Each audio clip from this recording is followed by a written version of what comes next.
আজ এমন একটা গাড়িতে করে বৌভাতে গিয়েছিলাম, আমি তো এর আগে কখনোই যাইনি।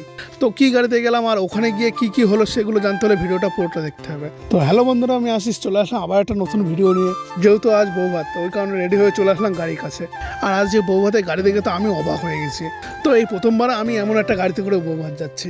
আর আজকে বৌভাতে গাড়ি ছিল এইটা। আর তোমরা এই গাড়িটা তো সবাই চেনো কম বেশি। হ্যাঁ, এই গাড়িটা হচ্ছে টোটো গাড়ি। হ্যাঁ, তোমরা হয়তো ভাবছো যে টোটোতে করে কে বৌভাতে যায়। অ্যাকচুয়ালি বিয়েটা হচ্ছে পাশেই গ্রামে, তাই ফালতু বড় গাড়ি না করে কয়েকটা টোটো ভাড়া করে নিয়েছে। আর এইদিকে আমার দিদির টোটো গাড়ির নাম শুনে ও তো আগে ভাগে রেডি হয়ে বসে পড়েছে টোটোতে। আর যেহেতু এই টোটোতে অনেক লোকজন ভর্তি হয়ে গেছে, তাই আমি অন্য একটা টোটোতে উঠে বসে পড়লাম। তারপর টোটোতে করে চলে আসলাম বরের বাড়িতে। এসে দেখলে এখানে ফুচকা, কফি আর পাকোড়ার স্টল বসেছে।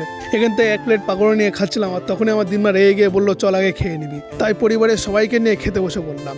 আর এখানে ছেলে বাড়ির মেনু ছিল এইগুলো। তারপর খাওয়া দাওয়া করে এখান থেকে একটা কোল্ড ড্রিঙ্কসের বোতল নিয়ে খেতে খেতে নাচ দেখছিলাম।